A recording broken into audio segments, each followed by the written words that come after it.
cuáles son los hechos a los que ha hecho manifestación el agente del Ministerio Público y que son los únicos que serán visualizados dentro del juicio, no los puede después incorporar más en esa audiencia. Es decir, esto es lo que tengo para poderte imputar y esto es lo que tengo para poderte vincular. Entonces, esos elementos ya no puede posiblemente acreditar otro. Fíjate que tenía algo más, no. Fíjate, acá abajo de la mesa entonces, tengo otra prueba en tu contra. Ahí, en ese momento, pues muchos de los abogados juegan con esa inercia y dicen, bueno, o sea, esto es lo que hay y con esto no me lo vas a poder vincular. Okay. Entonces dicen, ¿sabes qué? En ese momento que él mismo señala, porque el imputado tiene la facultad de determinar si es que lo hace su deseo de que se le resuelva en ese momento, o bien el plazo que establece la Constitución de 72 horas. Este plazo, como todos los abogados lo conocemos, puede ser ampliado por otras 72 horas. Es un derecho que tiene el imputado para poder aportar pruebas que en un momento dado vengan a destruir aquellos elementos de prueba con los que la agente del Ministerio Público le hizo la imputación. Okay. Entonces, si es que una persona considera que esa imputación es de carácter negativo a su persona, que él no cometió el hecho delictivo y sí, puede que está seguro de su inocencia y tiene pruebas, ¿verdad? Entonces, él le dirá a su abogado, ¿sabes qué? Que lo amplíen y yo tengo esta prueba, tengo esta prueba y tengo esta prueba, en los cuales voy a demostrar que lo que me está imputando el agente del Ministerio Público es falso. Okay. Bien, entonces le haremos de su conocimiento al imputado las garantías que le consagra el artículo 20 constitucional. Bien, y también si es que se encuentra en esa instancia el ofendido o la víctima, entonces ahí le daremos a conocer cuáles son sus derechos que tiene, ya que hay que recordar que las reformas que se hicieron a la Constitución fue en el ánimo también de garantizar los derechos que tiene la víctima, así como los derechos que tiene la persona que es señalada como responsable de la comisión de un hecho delictivo. ¿Cuáles son esos derechos, verdad? Dentro de la víctima, el ser asesorado por un abogado que le pueda estar comentando qué es lo que está haciendo y despejarle las dudas, no obstante que el agente del Ministerio Público funge también como representante de la sociedad ante el juez, representa también a esa víctima del delito y va a procurar entonces resarcir el daño a favor de la víctima y va a procurar el agente del Ministerio Público que se compruebe que la persona que está siendo señalada y una vez que muestre los elementos de la imputación pase entonces a la siguiente etapa, que sería la etapa de vinculación. En esta etapa de imputación ya tiene conocimiento el imputado. El imputado ya en este momento, porque ya le formularon la imputación y entonces ya hablaremos de él como el imputado, ya no como señalado de responsable de la probable responsabilidad de la comisión de un delito, sino como imputado. Entonces nos peticiona la orden de aprehensión. El juez que lo hace, la analiza esa orden de aprehensión que está peticionada por la agente del Ministerio Público, si cumple con los requisitos del 16 constitucional. Entonces nosotros observamos que se libera una orden de aprehensión en contra de una persona. Y esa persona, una vez que es detenida, inmediatamente tiene que ser puesta también a disposición del juez. No puede haber una extensión de tiempo o mayor a la que es la conducción desde su momento de su detención a la instancia de la agencia del Ministerio Público y con inmediatez también remitirlo hacia el juzgado. Una vez que llega al juzgado, ya sea en calidad de detenido por orden de aprehensión o por detención de flagrancia, bajo cualquiera de los supuestos que establece la flagrancia, entonces el juez tiene también en forma inmediata, lo más pronto posible, desahogar una audiencia, ya sea la de control o ya sea iniciar con la audiencia de imputación. ¿Por qué hablo? Son diferentes, si es que va en calidad de detenido o por detención de un hecho flagrante. Entonces analizamos primeramente lo que ya habíamos referido en la sesión anterior en relación a la calificación de la detención. Bien, si es que no va en ese supuesto, entonces ya nos brincamos esa etapa y entramos directamente a una etapa que se llama la audiencia de imputación. ¿En qué consiste la audiencia de imputación? Es darle a conocer tanto al defensor y al imputado. Muy buenas tardes a todos ustedes en este subprograma Legalmente Hablando. como siempre, personalidades que nos acompañan a mostrarnos, a enseñarnos, a darnos sus puntos de vista con diferentes situaciones que están prevaleciendo en la actualidad. El día de hoy, un tema muy escabroso que se está dando por la cuestión de las posibles nuevas reformas que está pretendiendo el Congreso de la Unión que se aprueben, y va muy de acuerdo, muy ad hoc a lo que nuestro invitado el día de hoy nos puede dilucidar.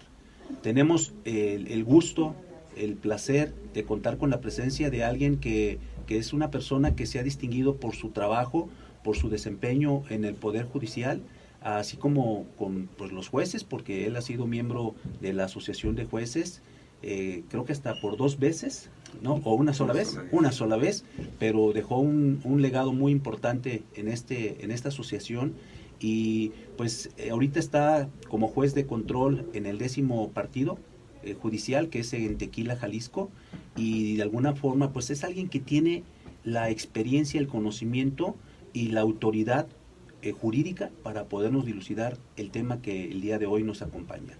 Estamos hablando de nuestro amigo, el doctor Miguel Valenzuela González, quien es juez, como ya lo dijimos, y quien nos va a hablar hoy de la audiencia de control, de la posible imputación y vinculación y todo lo que implica esta situación. El fuego no fue su defenso, ¿sí? Pudo haber sido cualquier persona, pero su defenso no, y entonces nos puede mostrar a través de algunos medios probatorios, por ejemplo, periciales, en donde la prueba de radiosonato no le sale positiva y fue detenido en el momento y se le practicó, y en ambas caras de ambas manos, resultó que fue negativo el resultado de esa prueba, y entonces al resultar negativo, pues entonces él no la disparó, ¿estamos de acuerdo? Pudo haber participado a lo mejor en la comisión del hecho, pero a través de la incitación de otros, dispárale, pues, o sea, hablar de diferentes cosas, pero no en lo que nosotros llamamos la coparticipación o coautoría, okay, ¿verdad? Pero él como autor material directo no lo fue. Entonces la teoría del caso que tiene que establecer el agente del Ministerio Público va a ir encaminada en ese sentido. Pero si me lo trata de demostrar que fue autor directo, cuando hay una prueba que plenamente demuestra que él no accionó un arma de fuego en ese momento porque ahí fue detenido, pues entonces son elementos de convicción que nosotros tenemos y que lo estamos viviendo ahí. Ahora en las audiencias, pues nosotros tenemos un proyector donde los dictámenes periciales pueden ser proyectados y vistos por todo el público que está en la audiencia, y nosotros poder incluso determinar, ver nosotros en esas imágenes, etapa por etapa, de lo que fue recabado dentro de esta etapa de investigación, tanto la inicial y la complementaria, por el agente del Ministerio Público a través de peritos, y nosotros poder determinar si es que la evaluación mexicana de jueces, la cual pues sentamos las bases, creamos la asociación como federación, y desgraciadamente, bueno, por algunas circunstancias no pudo avanzar esa situación, pero siempre hemos tratado de ser muy participativos dentro de la vida jurídica para tratar de consolidar primeramente a los jueces, tratar de que se lleve a cabo ese proceso de capacitación en forma continua, que pues nosotros como operadores del sistema judicial somos los principales involucrados en conocer las reformas, en atender todos esos cuestionamientos que se van generando en torno a la misma dinámica del derecho. Y el derecho penal pues no se sustrae de ese avance que ha tenido en México o la justicia penal. Muy bien. Miguel, una pregunta para que nuestro auditorio lo pueda entender. A lo mejor los abogados lo entienden y a lo mejor no todos, porque acuérdate que esto ya está muy especializado y los que no se dedican a esta materia pues a lo mejor no lo entienden. ¿Qué es la audiencia de control? ¿En qué consiste? Bien, aquí hay que diferenciar. Hay audiencias de control judicial y audiencia de control. La audiencia de control judicial son todos los actos que en un momento pueden generarse a través de una petición que haga el agente del Ministerio Público, en donde nos peticiona que se desarrolle alguna audiencia, ya sea antes del proceso, y esa audiencia le llamamos audiencias de control judicial. ¿Por qué? Porque esas pruebas ahora, en vez de que la realizara como anteriormente se hacía ante el agente del Ministerio Público, ahora se realizan antes. Son los que te permiten darte cuenta al momento de estar dictando una sentencia, y al perder esa contaminación, te permite de forma viva presenciar si es que los hechos acontecieron en los términos que establece el agente del Ministerio Público o en los hechos que establece la defensa a través de esa investigación que realizó y a través de los medios de prueba que aportó. Y entonces, al no estar contaminado, por eso el juez de control interviene hasta la audiencia intermedia en la actualidad. ¿Por qué interviene hasta esa? Porque hace una depuración de pruebas. Claro. Y en esa depuración de pruebas pasan las que en realidad vienen a ser parte de la litis que ahí se está generando. Si no corresponden a la litis, depúralas, sácalas. No tiene caso que se hable. Y no se dilata el juicio. Y además se hacen acuerdos probatorios. Esos acuerdos probatorios son, vamos a pensar, se comete un hecho, un homicidio. Hay un cuerpo que tiene en su interior, que fue producida su muerte por un arma de fuego. Y entonces, no nos queda duda que en la necropsia establecieron que las causas de muerte fueron los disparos que recibió en tal y tal parte. Eso no le queda duda ni a la defensa ni a la gente del Ministerio Público. Es un hecho que está probado a través de un medio y entonces es un acuerdo probatorio que se hace. Entonces esa prueba ya no pasa como prueba, sino pasa como un acuerdo probatorio en el que ya no se va a discutir en juicio. Okay. Y ese hecho probado lo admiten ambas partes. Okay. Pero nosotros nos referimos específicamente a la audiencia de control. La audiencia de control es donde nosotros verificamos la constitucionalidad de la detención de una persona. Es decir, hay dos formas de poder llegar a un juzgado: a través de del cumplimiento de una orden de aprehensión o a través de la detención de una persona que se cometa esa detención bajo el supuesto de la flagrancia. El supuesto de la flagrancia, como ya todos tu público lo conoce porque tienes un público muy selecto de abogados, gracias, los cuales creo que son los principales interesados en seguir tu programa y muchos estudiantes de Derecho. Y también el público en general que a veces está interesado en conocer cómo se está transformando nuestro derecho penal. Entonces, estaremos hablando primeramente de lo que es esa audiencia de control de detención, y el control de detención parte desde el supuesto donde la policía interviene como primer respondiente en la detención de una persona. Es decir, si esta detención la lleva a cabo la policía, bueno, tiene él que pedir al agente del Ministerio Público voz y mando.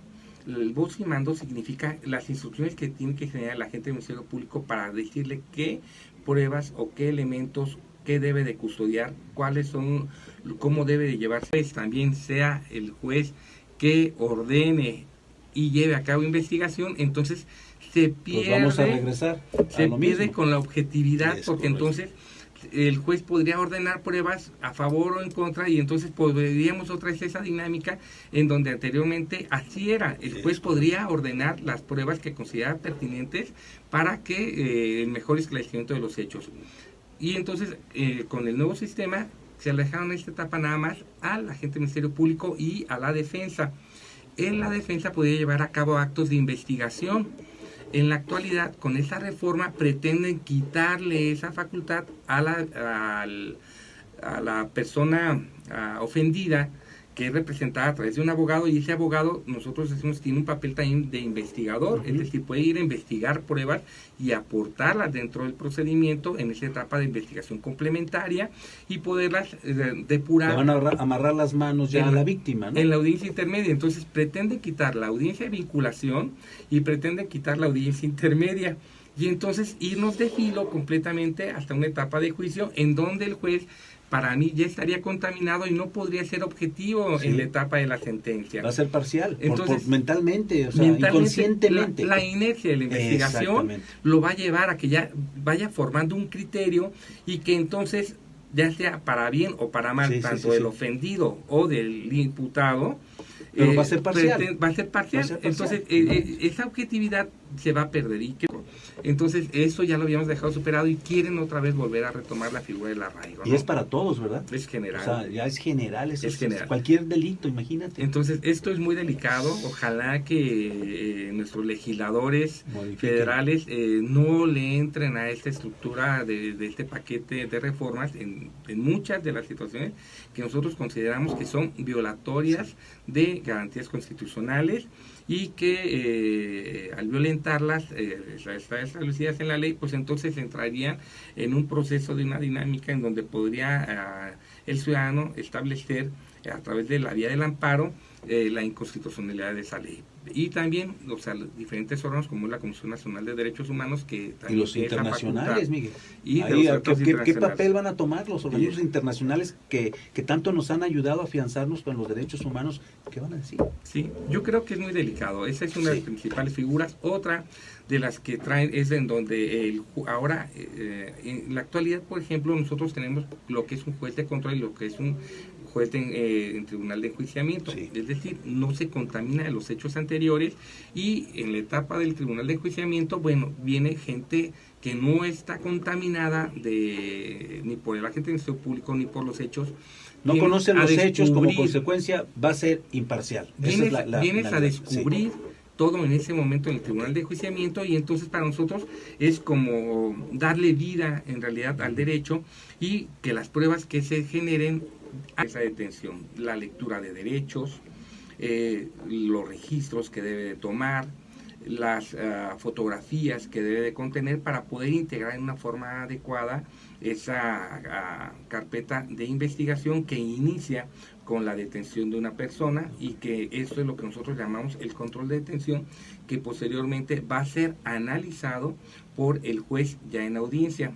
Es decir, una vez que el agente del Ministerio Público pone a disposición a una persona en calidad de detenido, el primer acto que lleva a cabo un juez es el control de detención. Es verificar si es que hubo esa retención y esa detención. Son dos aspectos diferentes. Okay. ¿Sí? La detención es en relación a cómo se lleva a cabo la ejecución de la detención de la persona y si se cumplieron con las formalidades establecidas en el Código Nacional de Procedimientos Penales, y entonces lo que nosotros llamamos el llenado de un informe de policía homologado, el IPH.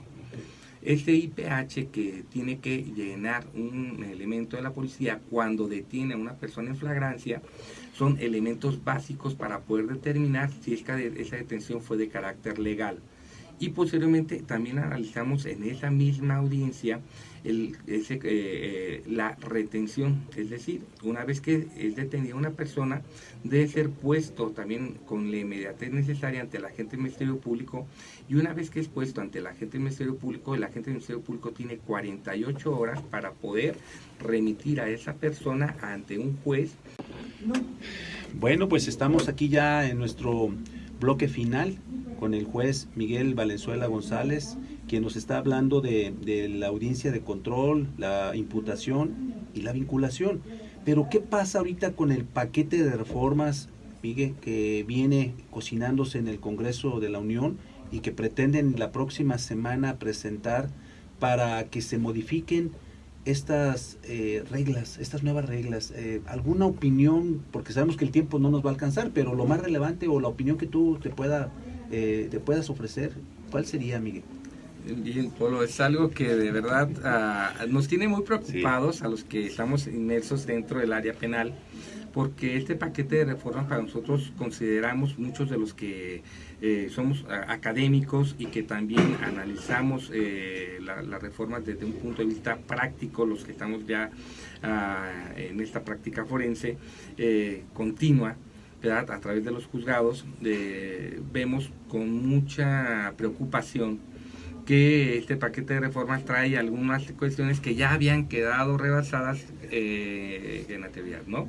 Por ejemplo, el arraigo, una figura que para nosotros era completamente violatoria de derechos constitucionales, en donde a través de la figura del arraigo podían sostener a una persona 30, 60 y podían prorrogarse todavía para llevar a cabo actos de investigación. Ahí confesaba, ¿verdad? Entonces, o sea, pues eran precárceles. Sí, exacto. Entonces esas precárceles que nosotros tenemos que ver que no sea un capricho, sino que sea lo que contempla. Y al final de cuentas, no obstante que a esa persona la condenemos, el pago de la condena va a ser al monto de la reparación de lo que fue acreditado. Y entonces, pues lo único que hizo es esa persona fue decir no. Ahí lo ofendido en ese momento, decir no lo acepto en ese momento, pero al final de cuentas esa cantidad va a ser la que tenga que consignar la persona que sentenciemos por ese hecho, y ese es el monto que va a estar ahí. Si lo quieren tomar, lo toman, y si no, pues se quedará para la tesorería del Estado de Jalisco, ¿verdad? Ese dinero. ¿Por qué? Porque durante todo el tiempo que permanezca, ese dinero puede ser utilizado por el Estado o financiamiento gratis, claro, ¿no? Porque claro. no lleva interés. Entonces, por eso es por lo que nosotros siempre decimos que cuando se hace la consignación de un billete de depósito, queda a favor de los deudos. Entonces tienen que demostrar también que tienen esa calidad de en el orden que le corresponde, es decir, si tiene una esposa, será la esposa la primera persona que tenga la oportunidad. Las reglas de la sucesión. Igualmente. Bien, o sea, van excluyendo al pariente más cercano, excluyen al más lejano. Bien, entonces en ese sentido es como se desarrolla también en materia penal. Por eso cuando tú dices es que no quieren, pues sí no quieren, pero al final de cuentas va a terminar en ese punto. Bueno, pues como siempre el tiempo nos acaba, ¿verdad? Vámonos a nuestra siguiente pausa comercial y seguimos con la última y vamos a hablar de las nuevas reformas. Y era una persona independiente y no se puede justificar, pues nos iremos a lo que establece la norma, ¿sí? A esa cantidad mínima. Pero si nosotros podemos demostrar que esa persona era un profesionista y generaba, vamos a pensar, por ejemplo, un médico en donde sus ingresos rebasan 28,000 o 30,000 pesos diarios, ¿verdad? Porque esto es la gran verdad de muchos médicos, o sea, lo perciben diario. Y entonces esto hace que su valor trascienda. Y entonces en la reparación del daño, bueno, sabemos que independientemente, así sea Carlos Slim, y paguemos los millones por él, pues su persona no va a ser restituida. Pero la ley trata de sancionar esto y de hacer una reparación hacia los deudos para poder equilibrar. Vamos a pensar, por ejemplo, una persona que está casada, el principal proveedor de la casa es el hombre fallece con motivo de un hecho de tránsito y como consecuencia de ello se ordena el pago de la reparación del daño. Bueno, con eso se pretende más o menos que la familia pueda estabilizarse durante un tiempo para que pueda en su momento seguir adelante, no dependiendo plenamente ya de ese proveedor que ya está ausente. Por eso la ley contempla esa reparación del daño y contempla un monto. Cuando una persona, por ejemplo, dice, no, es que yo no quiero nada, yo lo que quiero, pero ya no le vas a restituir la vida a nadie. Eso es imposible. Pero entonces, pero ese monto de salarios, o sea, mucha gente es lo que a veces desconoce, que creo que es un punto fino. El punto fino es de que no todos los seres humanos valemos lo mismo, desgraciadamente, ante la ley. Y quiero decirlo de una forma no despectiva hacia las personas discriminatoria, ¿no? O sea, nada más como conocimiento. Si una persona gana un salario mínimo, esa persona tiene derecho que cuando fallece en un hecho de tránsito, sus deudos puedan en un momento solicitar que se le repare ese daño, y el monto de la reparación del daño lo contempla la ley, que son 5,000 veces el salario mínimo, ¿verdad? Entonces esas 5,000 veces el salario de la persona, si yo como profesionista gano al día 3,000 pesos, entonces ese tiene que ser multiplicado por los 5,000. Es decir, que esa persona vale 1,5 millones, no vale los 485,000 pesos que en un momento dado podía suponerse en forma inicial. Entonces, ¿y si fuera uno como Carlos Slim? A ver, no, pues, o sea, no lo podemos pagar, yo creo. O sea, que gana millones diarios, imagínate. No lo podemos pagar. O sea, que si vemos a Carlos Slim por la calle, mejor nos paramos y ponemos a que nadie lo toque. Es como cuando vas a chocar y no traes seguro. Ojalá que le pegues a un coche que no tenga mucho valor, porque si le pegas a un Maserati o a un Porsche, me parece que puedes dejar el coche y muchas cosas más y no lo vas a alcanzar a pagar. Muy bien. Entonces es de la misma naturaleza también los seres humanos, desgraciadamente. O sea, hay Maseratis, y 183 nos establece a partir del 183 nos establece cuáles son los acuerdos que se pueden llevar, que se llaman acuerdos reparatorios o suspensión condicional del proceso, ya una vez que inició con un auto de vinculación, y entonces en vez de un perdón o cualquier situación que se genera un plan de pagos, se genera bajo este incidente que nosotros denominamos una audiencia de suspensión condicional del proceso. Pero para ello se requiere necesariamente que la víctima o el ofendido acepte.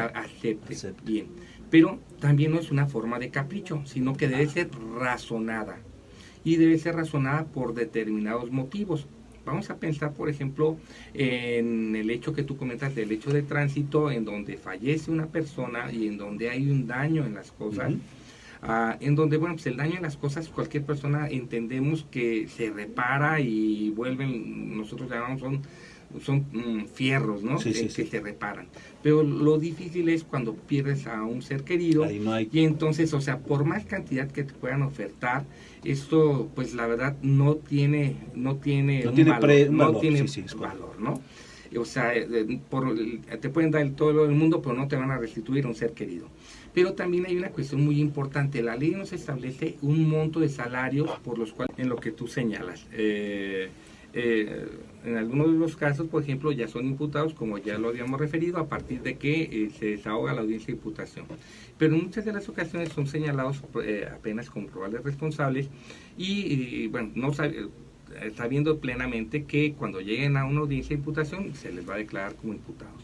Pero la ley nos genera algunas soluciones alternas y nosotros llamamos formas de determinación anticipada de los conflictos que se generen en materia penal.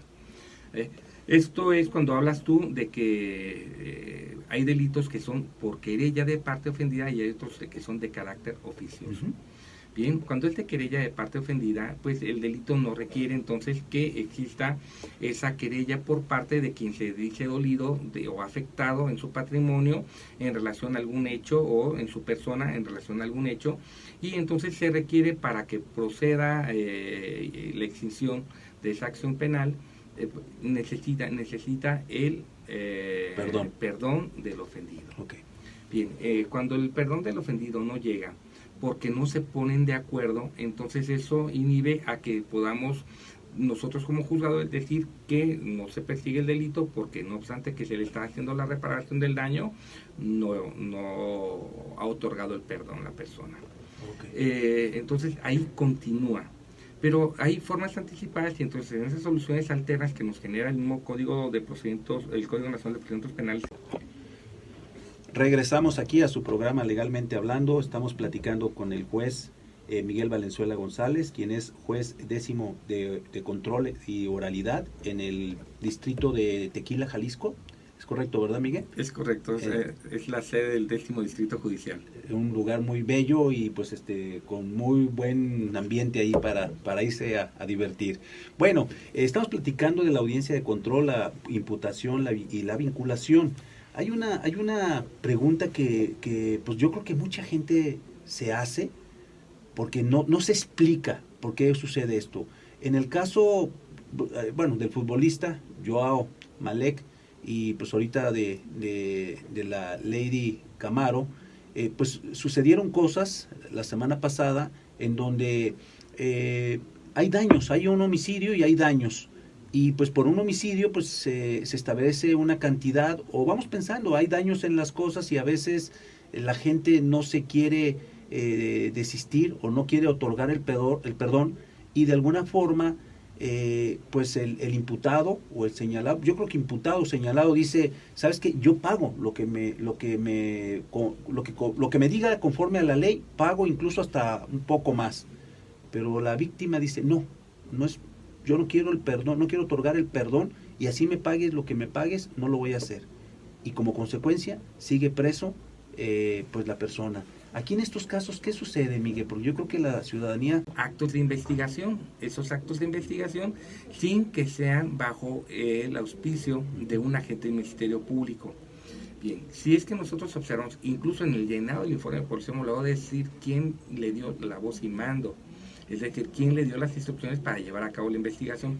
Si en el informe de policía homologado no aparece quién le dio la voz y mando, no obstante que lo hubiese señalado y que le hubiese hecho la llamada ante el agente del Ministerio Público que estuviera en turno en relación a ese asunto, esas pruebas son de carácter ilegal. ¿Por qué? Porque no las recabó bajo la instrucción de un agente del Ministerio Público. Por eso es muy delicado ese informe de policía homologado, que es una de las bases más importantes para nosotros en ese control de detención. Estos elementos a los que hago referencia, si no se cumplen a cabalidad, violentan entonces las garantías del imputado, en este caso del señalado, ¿verdad? Porque todavía no llevan a cabo la etapa de imputación. Entonces, de esa persona que es señalada como presunto responsable de la comisión de hecho ilícito, ese es un momento muy delicado. Por eso para nosotros como jueces procuramos siempre que nos es pedido un apoyo por parte de las policías municipales, el acudir a darles la información a los elementos de la policía, porque ese llenado tiene que ser cuidado. Es básico. Es básico, fundamental, y el agente del Ministerio Público lo sabe.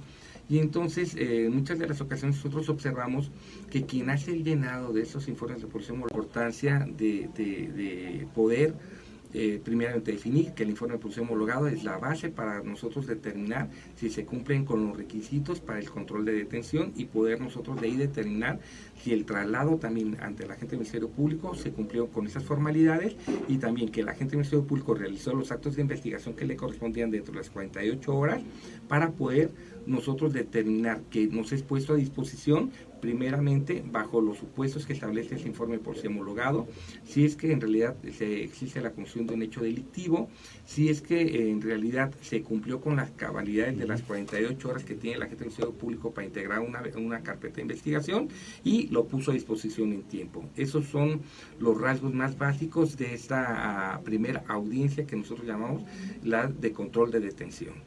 Muy bien.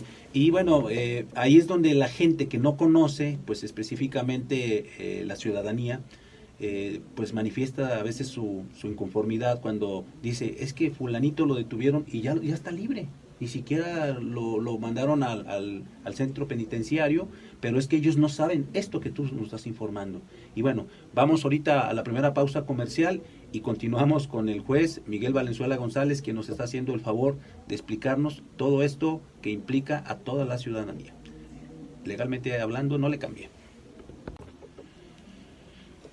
Bueno, pues regresamos de nuestro primer bloque comercial, contando con la distinguida presencia del juez Miguel Valenzuela González, quien nos está hablando de la audiencia de control y pues las pruebas con la imputación y la vinculación que se realizan en los casos de detenidos, ya sea en flagrancia o por una orden de aprehensión.